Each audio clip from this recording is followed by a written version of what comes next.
Namanya nih. Kita berjuang. Ini buat cucu kita. Kalau kita udah sengsara, apalagi cucu kita. Jangan. Kalian keterlaluan. Biadab kalian. Anjing. Biadab kalian. Ini kalian. Biadab. Para oligarki kalian biadab.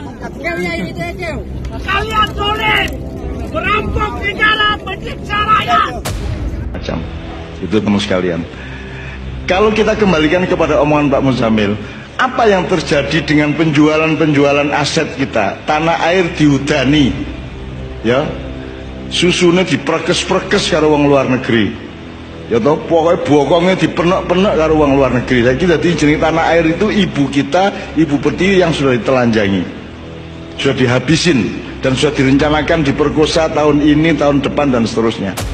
Coba lihat bagaimana milik publik dijadikan milik private oleh pengembang PSN PIK 2 dengan mengambil sungai sebagai wilayah mereka, mengambil bantaran sungai sebagai tempat mereka membangun bangunan dan menjadikan hutan mangrove milik negara, milik perhutani yang sudah ditanam sekian ratus tahun, dipelihara sekian tahun sebagai tempat wisata mereka.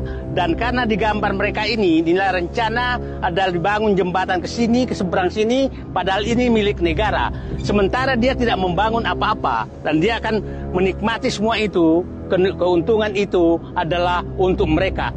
Berapa ratus kilometer yang diambil dan bukan hanya sungai ini loh yang terjadi. Ada sungai Sisadane, sungai Dadap, sungai Kohot, berbagai sungai, bantaran sungai yang ada di wilayah PSN PIK 2, semua sepertinya akan seperti ini, diambil bantarannya untuk dikuasai dan dijual.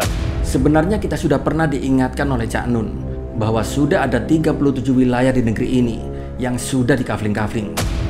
Assalamualaikum warahmatullahi wabarakatuh. Sobat RJ semuanya, baru-baru ini publik telah dihebohkan dengan adanya pagar laut misterius yang sepanjang 30,16 km di pesisir Kabupaten Tangerang. Melihat konflik yang terjadi baru-baru ini, di sini saya jadi teringat akan ceramah lawas Cak Nun yang mengatakan bahwa kekayaan negara saat itu telah dikafling oleh pihak-pihak tertentu. Ceramah Cak Nun yang beberapa tahun yang lalu kini terbukti fenomena yang terjadi saat ini sama persis dengan apa yang pernah Cak Nun sampaikan, yaitu mengenai reklamasi yang ada di beberapa wilayah di Indonesia. Entahlah, ini suatu kebetulan atau memang sosok Cak Nun ini adalah sosok manusia pilihan yang diberi pengetahuan khusus atau linui. Beberapa waktu yang lalu, jauh sebelum ini semua terungkap, tokoh intelektual muslim yang sekaligus budayawan ini telah menyinggung terkait Indonesia yang mempunyai sumber daya alam yang melimpah serta dianggapnya kaya raya. Meski begitu, menurut Cak Nun, kekayaan tersebut pun hampir tak dapat dimiliki oleh para pribumi Indonesia. Ada pihak yang berencana membangun kota besar di pesisir, dan kota tersebut nantinya hanya diperuntukkan untuk orang-orang kaya serta non-pribumi. Masih reklamasi, seperti Anda ketahui, reklamasi itu jangan dipikir cuma di Jakarta, itu ada 37 wilayah yang sudah dan sedang dikerjakan. Di Jakarta diurek-urek terus akhirnya dibatalke karo Anies, ning sing ning Serang, sing ning Makassar, sing ning Ternate, sing ning Bali berjalan lancar. Jadi mereka akan menciptakan kota-kota besar yang penghuninya bukan orang Indonesia, tidak berbahasa Indonesia dan kaya raya di wilayah-wilayah itu, membokongi atau memantati kalian. Dalam video lawas tersebut, Cak Nun berpendapat bahwa orang-orang super kaya tersebut akan membelakangi atau memantati rakyat yang kurang mampu. Beliau pun turut menjelaskan terkait kekayaan negara yang sudah dikafling-kafling oleh pihak luar, sehingga rakyat tidak dapat menikmati SDA di negeri ini. Itu baru reklamasi. Durung meneh kowe nek wis saiki gas dan energi itu sudah akan berpindah ke panas bumi. Panas bumi itu gunung berapi ki wis dikapling, wis dikontrak 30 sampai 40 tahun. ya Merapi, ya Merbau, endi wae sing kira-kira ana panas buminya sudah dikontrak, sudah dijual oleh pemerintah tanpa kalian tahu. Ya, dadi kowe iki sugih ra karu-karuan ning wis meh dudu wekmu. Mungkin di sini kita harus merenungkan ulang omongan Cak Nun ini. Dan selain Cak Nun, terbongkarnya kasus jual beli lautan ini tak lepas dari sosok Said Didu yang terus berjuang untuk menyuarakan hak-hak dari rakyat. Walaupun dirinya diintimidasi, dibully, dicemooh dan direndahkan, bahkan tidak jarang para konten-konten kreator mengumpat bahkan mencaci maki beliau. Dan yang lebih sadis, beliau pun diancam, bahkan dipolisikan oleh orang-orang bayaran. Tapi di sini beliau tidak gentar dan terus berjuang, seolah menggambarkan bahwa beliau benar-benar seorang pejuang rakyat sejati yang berjuluk manusia merdeka. Masyarakat se-Indonesia saat ini benar-benar menyoroti polemik pagar laut di Tangerang tersebut yang hingga saat ini belum terbongkar dalangnya. Pagar bambu yang membentang di laut dengan tinggi rata-rata 6 meter ini sudah tentu hanya pemodal besarlah yang mampu membangunnya. Dan saya berharap agar Presiden Prabowo betul-betul menegakkan hukum, karena ini menyangkut kedaulatan negara, menyangkut bisnis yang sangat besar. Kalau hitungan saya dengan tadi bahwa ada sekitar kalau kita lihat plang penjualan PIK 2 terhadap pinggir laut itu sekarang dijual dengan 60 juta rupiah per meter persegi.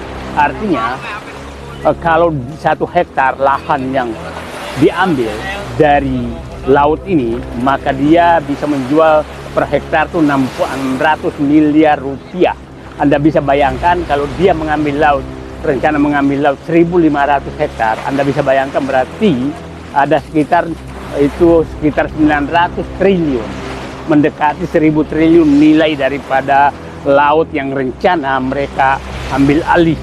Jadi ini bisnis yang sangat besar, dan saya harapkan Pak Prabowo betul-betul mengambil langkah tegas atas perselingkuhan yang dilakukan berdasarkan PP 18 2021 yang ditandatangani oleh Joko Widodo. Artinya memang ada perampokan negara yang sedang terjadi, dan ini saya yakin bukan hanya terjadi di wilayah PIK 2 tapi terjadi di seluruh Indonesia. Dan sebenarnya sudah banyak keluhan-keluhan dari para nelayan tradisional di sana, yaitu tentang keberadaan pagar ini. Tapi mereka mau menolak, mereka tak punya kekuatan, dan mau mengadu tidak pernah ditanggapi. Mau melawan, mereka pun yakin mereka pasti kalah. Jadi di sini para nelayan-nelayan di sana lebih memilih untuk diam dengan tidak berdaya. Cuma dalam hati mereka khawatir bila wilayah yang dipagari ini akan dimanfaatkan untuk reklamasi ataupun proyek pembangunan lainnya. Bahkan tak sedikit dari para nelayan-nelayan ini yang mengaku harus membeli bahan bakar lebih karena mereka harus memutari pagar tersebut untuk mencari ikan. Dan bersyukurnya kita saat ini untuk wilayah Tangerang, pagar-pagar ini pun sudah dirobohkan, walaupun masih banyak lagi pagar-pagar serupa di beberapa titik di perairan Indonesia. Tapi paling tidak pemerintahan saat ini telah membuat saya berterima kasih. Hanya saja pemerintahan Prabowo di sini selain harus membongkar paksa dan memutihkan wilayah tersebut, tapi yang tidak kalah penting menurut saya, pemerintahan Prabowo harus bisa membongkar siapa dalang di balik pagar laut ini. Dalang-dalang tersebut harus dibongkar sampai ke akar-akarnya. Jangan sampai ke depan hanya akan menangkapi para pionnya, tapi raja, telucur, kuda dan benteng masih berkeliaran untuk tebar pesona. Terima kasih Cak Nun, terima kasih Said Didu, terima kasih Presiden Prabowo. Hormat kami, rakyat jelata. Wassalamualaikum warahmatullahi wabarakatuh.